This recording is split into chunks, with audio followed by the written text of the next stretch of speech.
So Rabbi said we're going to say Shalom Aleichem to David. What I'm going to do now is I'm going to backtrack a little so we get the picture. I think we can't just jump in the middle, even though, again, we spent yesterday trying to plow through these halachas, but I think we should review them today. So officially what we're up to is a paragraph that starts Rov Tzibur, which is on the right column of page Lamed Aleph. But that paragraph needs an introduction. Do you agree with me on that? If you don't think you need one, I need one, so I apologize. Now we're talking about a concept called Tumah Hutra B'Tzibur, which means that if you bring a carbon on behalf of the entire tzibur, like for example, a carbon tamid or carbon musaf on Shabbos and Yontif, then even if there's tumah involved, and normally we don't bring a carbon b'tumah, but the exception is going to be a carbon tzibur. And there we have halacha of tumah hutra b'tzibur. Now, again, there's a very important distinction here, which we discussed yesterday. I'll just mention it in passing, between dechuya and hutra, which means that should we look for a kohen who's tar, and maybe we have to draft a kohen from a different mishmach who's not even on duty today, but we really would love, if all things were ideal, to bring the carbon bitara and not to rely on this fallback position of tumah dechuya b'tzibur and bring the carbon b'tumah. And that's going to be a fundamental point of division between different Tanoim. Some Tanoim are going to say, forget it, don't even lift a finger. The Kohen who's on duty today, even if he contracted tumah, he will be makar of the carbon. And the other sheet is no. If we have no other possibility of finding, let's send out all our messages. We'll, even if we have to bring a Kohen, import him from Dan or Beersheba, we'll bring a Kohen so that he will be bringing the carbon b'tara. That's called tumah dechuya. Then we discuss different levels of tumah. Not all tumah is made of one ilk. It's not all what we call miksha achas. You could have a lower echelon tumah. We spoke about tumah that is contracted by contact. Let's say contact with a corpse, that's called tumas mes, or contact with a sheretz, a dead, living, sheretz, as opposed to ziva or saras, which is tumah yotzes migufa, where the tumah is a result of the physical body of the person. That's already considered in the hierarchy of tumah up there on top of the pyramid. Okay. What we're discussing today is the status of a Korban Pesach. On the 14th of Nisan, we are commanded to bring a Korban Pesach. What's the status of a Korban Pesach? On the one hand, each individual is obligated to bring a Korban Pesach. On the other hand, we could bring one Korban Pesach on behalf of a myriad of people, even for all of Klal Yisrael. It could be also with one single Korban Pesach. So Korban Pesach really falls between the cracks. It's like a tug of war. On the one hand, it's a Korban Yachid. On the other hand, it's a Korban Tzibur. It has dimensions of both. But the Korban Pesach, we've got I've got it for the next month. Yeah, I can do it.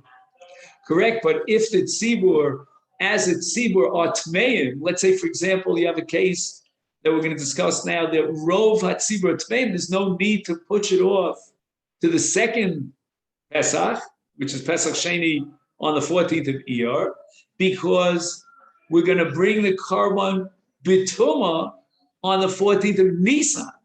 And the reason for that is because since most of the Tzibur are Tmeim, and we're bringing a Karban on behalf of most of the Tzibur, then it becomes upgraded to the status of a Karban Tzibur, and we have the principle of Tumah Dechuya B'Tzibur. So that's what he writes here. Rov hatzibur nitmu rov hatzibur b'tumas mes, and again, tumas mes is lower on the echelon of tumah. Is nidches lem tumah, we're going to bring the Korban Pesach B'tumah because most of the tzibur are Tmeim. And the Tmeim on the lower level of Tumas Mes. Now we have to ask the question, what if it's a higher level of Tumah? Let's say most of the tzibur would be Tmeim Begetter Zah and Ziva or Tsaras, that's already an upgraded, more severe Tumah. But as far as Tumas Mes is concerned, we're going to apply the principle of Tumah D'chuya B'tzibur. And the Chiddush here is that A, as David says, we don't have to wait and push it off for another month till Pesach Sheni. And B, even though Pesach is an individual obligation, I can't be Yotzei my Chiyuv Korban Pesach because you brought a Korban Pesach, but we could join together in one gigantic Chabura that might be consist of the entire tzibur of Klal Yisrael.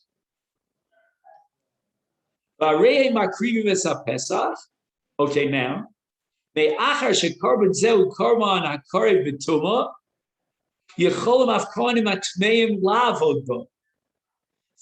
only, now we have another chiddush, not only the case where the tzibur are tamei, can we bring this korban b'tumah, but even in the case where the kohanim are tamei, we're not going to have to run around, send out a, what do they call it,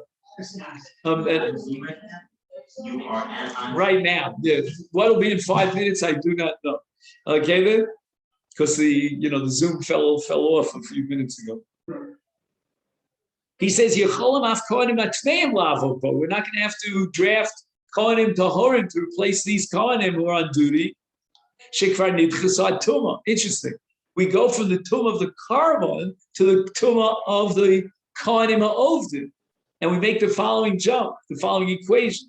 Just like we could bring the Karban if itself is Tameh, the lamb is Tameh, so too we can allow the Kohanim to do the avodah of the Karban, even though that's Tameh. But now we get to Tumat Sheretz. So we have a case now where Rov HaTzibur contracted Tumat Sheretz. Again, it's hard to envision such a thing, but for that we'd have to learn Masechet Pesachim. How can you have a Metzias in which Rov of the Tzibur, what did they do? They passed the chariots from one person to the other. But in any event, the halacha always has to take into consideration every theoretical possibility. So in that case, according to one Mandiomer, Ein Makrivin al Tamei Sheretz, meaning Tamei Sheretz is one step above Tumas Mes in the hierarchy. So that even though Tumah D'chuya B'tzibur, that's only Tumas Mes, but not Tumas Sheretz. And that's one opinion. We don't necessarily accept that opinion. Now he has another issue. He says, Nechleku Rishonim in Nomar Tumah D'chuya B'tzibur Bazeh. Should we say that in such a case, we will allow for the korban to be brought when Rov HaTzibur Tmeim Tumat Sheretz, but it's only D'chuya. You follow it now? It is a b'diavad situation. In other words, it's a fallback position that, if necessary, we have no other option. Now we go to one level higher in the hierarchy of Tumah. Nitmu Rov HaTzibur B'Tumas Ziva. Even though Tumas Ziva is not contagious, it's not like COVID. I mean, the fact that Ruvain is a Zav, that doesn't in any way, impose on Shimon that he would become a Zav. But nevertheless, we have the case, and we have to address all cases. In this scenario, Rov HaTzibur Tmeim Tumas Zav, and Ziva is a Tumah Yotzis Migufo, and therefore it's on a higher level than both Mes and Sheretz. Ein Nidches Lam Tumah, which means, as David said before, we're going to have to push off the Korban Pesach for a full month until Pesach Sheni. And the same thing applies to Mitzorayim, because Mitzorah is also a Tumah Chamura, because it's Tumah Yotzis Migufo, and we don't apply the principle of Tumah D'chuya B'tzibur. So the principle of Tumah D'chuya B'tzibur with regard to Korban Pesach is a limited one. We walk out thinking, I don't know if you learned these sugis and psachim, that, all right, the tzibur is tamei, we'll just bring the korban b'tumah. No, that's not so. It will apply to tumas mes, maybe even to tumas sheretz, but certainly not to tumas Tuma yotzis migufa, which means either ziva or tzoras. Okay.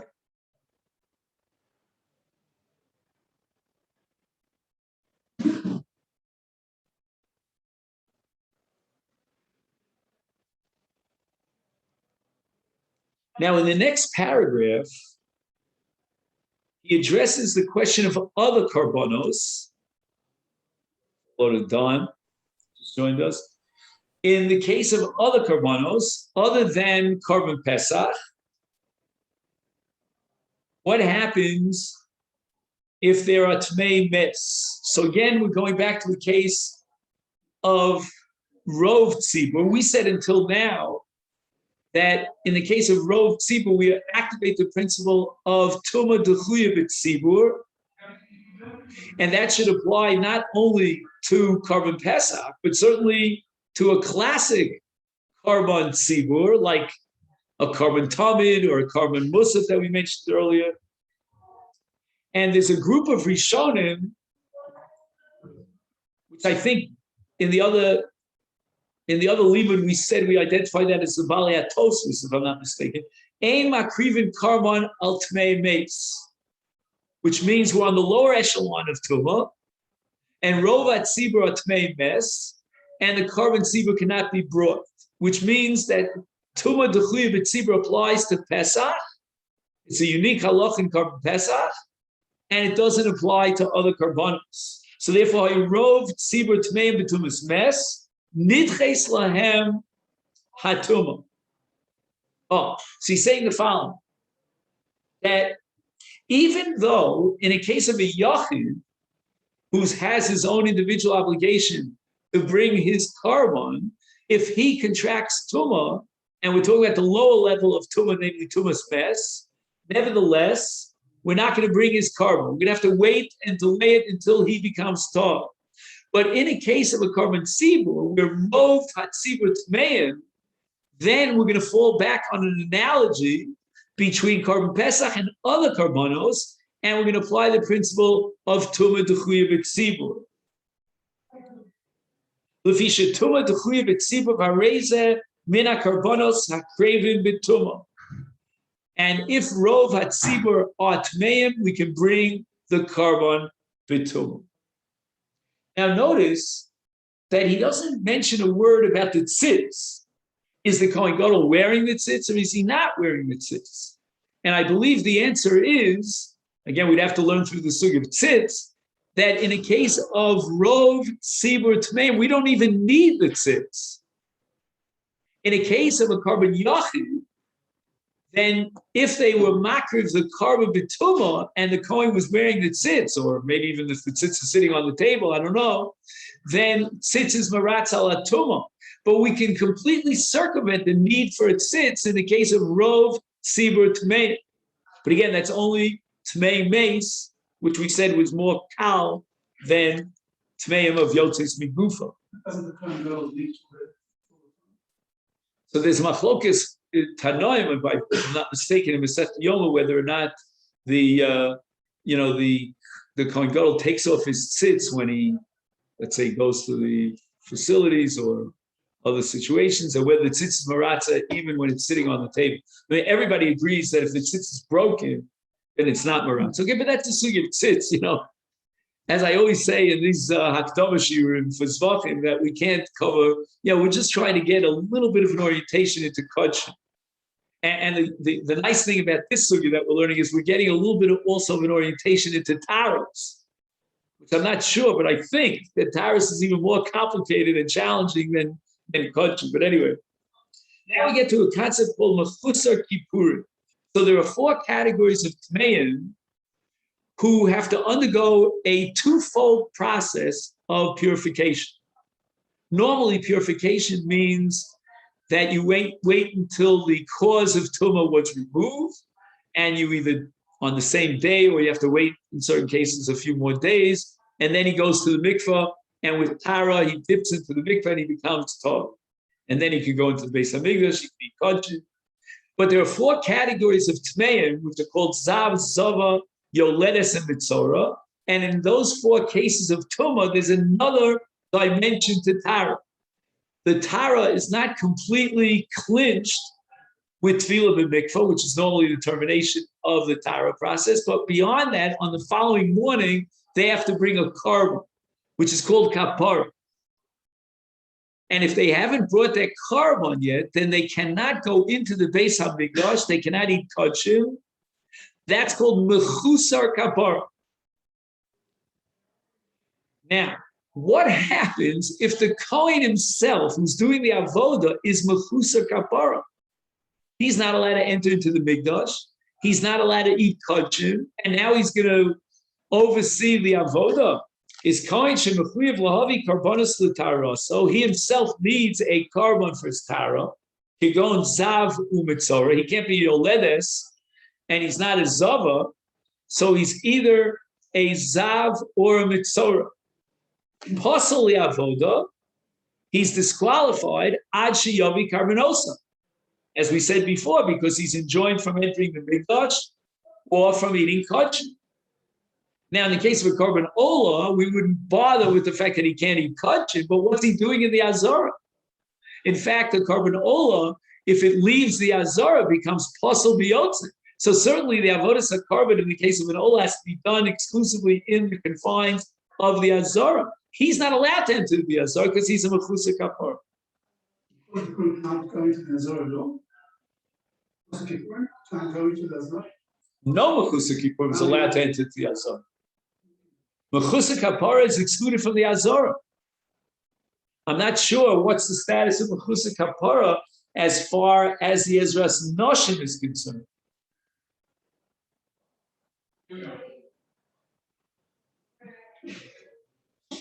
Okay. Nechleku Amoraim. Okay, this is a Sugin Tzvachim on Daf Yud Zayin. Mechusar kapara tizav kizav. Hainu sheyesh leMechusar kapara es chumras tumas hazav. O sha'ata li'achar shekvar nitav v'rak mechusar avos karbonotzov hu kitamem b'shar tumas kalos. Which means, if I'm not mistaken, that b'di'evet, if he did the avoda, then the avoda is kshera. In other words, normally when a Kohen is completely tameh, he hasn't even gone to the mikvah. If he does the avoda b'tumah, he's chayav misa b'dei shamayim. He violated an isur chamor, and the avoda is mechuleles. Whatever avoda he did, we got to start from scratch and replace it with a new korban. In this case, a mechusar kapara, although he's enjoined from doing the avoda, but b'di'evet, if he did the avoda, then the avoda is not mechuleles, it's kshera. And that's according to a school of Rishonim who put mechusar kapara on a lower level of a lechatchila aser, but b'di'evet, we recognize and validate the avoda. Haya kohen mechusar kapara d'zav, l'shitas hasover kizav dami. According to that one day that we mentioned from the Gemara in Yud Zayin in Zvachim, that we identify the status of mechusar kapara in Ziva as a zav, is then Hayu is af karbonas tzibur lo nitches hatuma. Wow, interesting. We're going to say that a mechusar kapara is the status of a zav, and if he does the avoda of a korban tzibur, the avoda is psula, even though he's only a mechusar kapara. He's not a full-fledged zav, but we're holding now kiz zavdom, and we're upgrading the tumah of mechusar kapara to the original tumah before he went to the mikveh, namely when he was a full-fledged zav. And even in a korban tzibur, if the kohen was tameh in a tumah ziva, again we said that tumah dechuya b'tzibur, hutra b'tzibur, but that was only tumah's mes, possibly tumah sheretz, but not tumah zav. So therefore, if I maintain that the status of this kohen as a mechusar kapara is identical to that of a zav, then he cannot do the avoda lo nitches bitum, because as we said, a zav is on a higher level, more intense level of tum. L'shitas hasover. Now we go back to the Gemara in Tzvachim, Daf Yud Zayin, and there's another man there who says lav kizav, which means mechusar kapara is on a lower level, so he's already undergone 90% of the purification. right? He counted Zayin Nikiyim in the case of a Zav, and he went to the mikvah. He had Harif Shemesh, but he didn't bring his carbon. Then Nidches Lahem Atum. We're going to put him on the level of like a Tomei Mess, which said is a lower echelon Tuma, and he can bring the carbon seed. Now, in general, I just want to make one comment about Mechusa Kapara. The Rambam, when he speaks about Mechusa Kapara, he extends it to the case of a ger. What's the deal with a ger? Well, when the Mikdash stood, a ger would only complete his gerus, meaning he already had milah, if he's a male, he had tvila, that's for both male and female, and he was makabel mitzvahs in front of a bezdin. So he had A, B, and C. But if the Mikdash is standing, when the Mikdash stood, he's got to bring a carbon. And the Rambam writes that until he brings his carbon, Eno Tikshera Yisrael. And therefore, he's called, according to the Rambam, a Mechusa Kapara, which means that there are not 4 Mechusa Kapara, but 5. Now, a ger can't be a Kohen by definition, but he could be the Bailim of the carbon. So, what would be the status of a carbon brought by a ger before he brought his carbon? And the Rambam seems to assume that he's Mechusa Kapara, he's Eno Kikshera Yisrael. And my Rebbe used to always say that according to the Rambam, the absence of a carbon in the case of a ger, when the Mikdash stands, is much more fundamental and far-reaching than the absence of a carbon in the case of a Mechusa Kapara. The Rambam only means to expand the definition of Mechusa Kapara and subsume and consider Mechusa Kapara in the case of a ger as a Mechusa Kapara. But in truth, it's much more fundamental, because a Mechusa Kapara, the Rambam says, is Eno Kikshera Yisrael. It means his Kedushas Yisrael is not complete. He cannot marry a Jewish girl. Get this. Again, it's not relevant now. Maybe in 5 minutes it'll be relevant. Up the block here, they'll build the Mikdash. But at the time of the Mikdash, his gerus is incomplete. The carbon ager is not just for Tara purposes, like it is in Zav, Yoletis, and Torah, but rather it's for Kiddushas Yisrael. And Rav Soloveitchik used to always quote the Shita Megubetzes in Krisos, who says that a ger mechusa carbon cannot marry a Jewish girl. He's got to bring his carbon, then his gerus is complete, and only then he can marry a Jewish girl.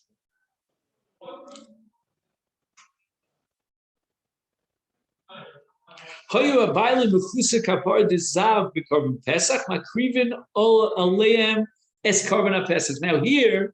we said that Korban Pesach has an upgraded level of Tumah Hutra B'Tzibur, and now the question is, what's the status of a Zav? We said before that Tumah Tchuya B'Tzibur in Korban Pesach does not apply to a Zav, because the Zav is on a higher level. So we have on the top of the totem pole, the most severe level of Tumah on the pyramid is Zav. On the bottom, we have Tumas Metz, and then after meeting is going to be in the case of a Korban Pesach, whether we apply the principle of Tumah Tchuya B'Tzibur. What about somebody who's in the middle, and namely, he's a Zav, but he's already undergone all the conditions of Tara, -1, he has not brought his kapara. Where do we fit him? Do we subsume him under Tumas Mes, that's a lower echelon, and then we apply the principle of Tumah Tchuya B'Tzibur, or should we consider him like a Zav? Now he writes here that he's considered like a Tomei Tumas Mes, not like a Zav. Who does he quote in the footnote? He quotes the Rambam. But I'll tell you what I would say. Again, I'm just you're the jury here. But in my understanding, what the Rambam is doing, he's posketing that mechusa kapara de zav lav kizam zavdom.